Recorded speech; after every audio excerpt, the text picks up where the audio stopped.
Pascal, bonjour. Bonjour.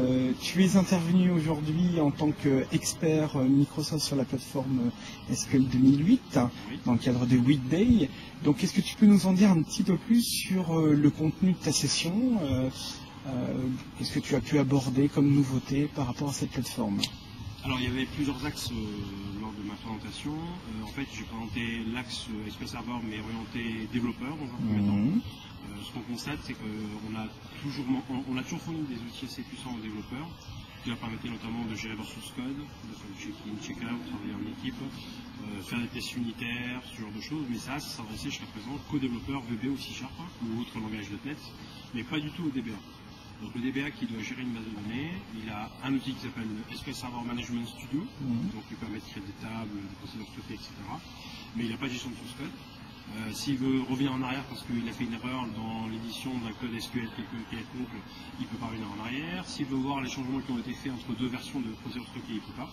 Et bien justement, depuis la version 2005 de Visual Studio, on a sorti une SKU particulière, donc une version particulière de Visual Studio, qui s'appelle Database Edition. Et donc à l'occasion de la version 2008, Visual Studio 2008 Database Edition, on a sorti un add-on, un complément, qui permet de prendre en charge entièrement SQL Server 2008. Et donc j'ai montré comment depuis Visual Studio on pouvait lancer des tests unitaires sur la création de l'exécution des procédures stockées, gérer tes schémas, compléter une base de données et faire donc ta script de DDL directement dans Visual Studio en bénéficiant du source code, check-in, check-out, travail en équipe, vérification de l'historique d'édition d'une procédure stockée, etc.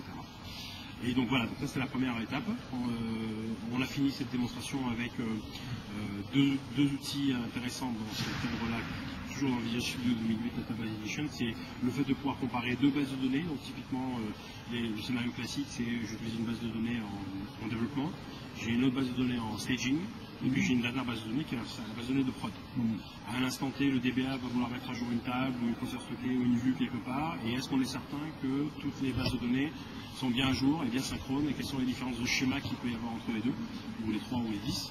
Et donc voilà, donc il y a un truc qui s'appelle Schema Compare, qui justement permet de lui donner deux bases de données, lui dire bon, donne-moi les différences, et on aura toutes les différences, tant au niveau index, clé étrangère, clé primaire, table, etc. Donc ça c'est pratique. Et la seconde partie, c'est ce qu'on appelle le Data Compare. Alors là, le scénario il est différent. Quand on fait du développement, généralement, les premiers temps, on travaille sur des données qui sont fictives. On a généré des données dans la base de données, et on vérifie que notre appli marche bien. Mais rien de tel que d'avoir une véritable donnée pour pouvoir tester notre application. Essayer de se replonger dans un monde réel. Voilà, et donc du coup, ce que les gens saisissent vraiment dans les bases, histoire de voir est-ce qu'on a bien prévu la taille suffisante pour afficher la donnée, etc. Et bien, Data Compare, ça permet justement de pouvoir dire, donc c'est Visual Studio qui nous propose ça, de dire, bah, écoute, voilà, je te donne deux bases de données différentes, donc une de staging, une de production, bon, elle est la même, hein, mais c'est physiquement pas la même. La même structurellement, mais pas la même physiquement.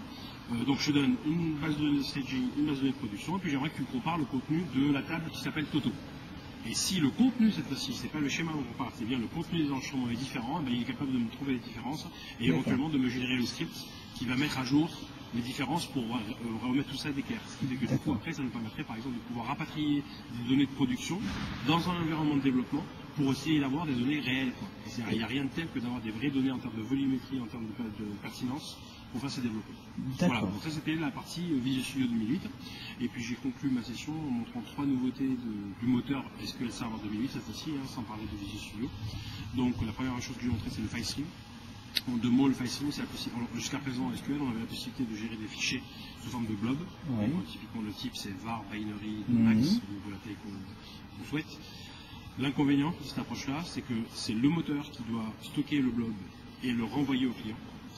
Et l'inconvénient sous-jacent de ce que je viens du premier inconvénient, c'est que du coup, le client ne peut pas commencer à consommer ce blob tant que le moteur n'a pas renvoyé entièrement le blob. Intégralité. Voilà. Et donc du coup, ça peut ne pas poser de problème quand on parle de documents XML, petit PDF, doc ou autre. Mais si on a une vidéo qui fait 500 mégas, ça veut dire que concrètement, le client ne peut pas commencer à streamer la vidéo tant que le moteur ne lui a pas envoyé les 500 mégas. Et alors qu'est-ce qui se passe si par exemple le client, quand il a commencé à visionner la vidéo, il se rend compte que c'est pas la bonne et qu'il annule? On vient de télécharger 500 mégas, on vient de faire travailler le moteur pour 500 mégas pour rien. Alors 500 mégas, c'est un petit chiffre, ça peut être 2 gigas, etc. Ou multiplié par n personnes aussi. Et voilà, exactement. Et en plus, exactement, très bonne remarque, multiplié par n personnes. Et donc du coup, il n'a pas fallu longtemps pour dire, bon, mais quel est le système qui sait gérer des fichiers, qui sait les streamer,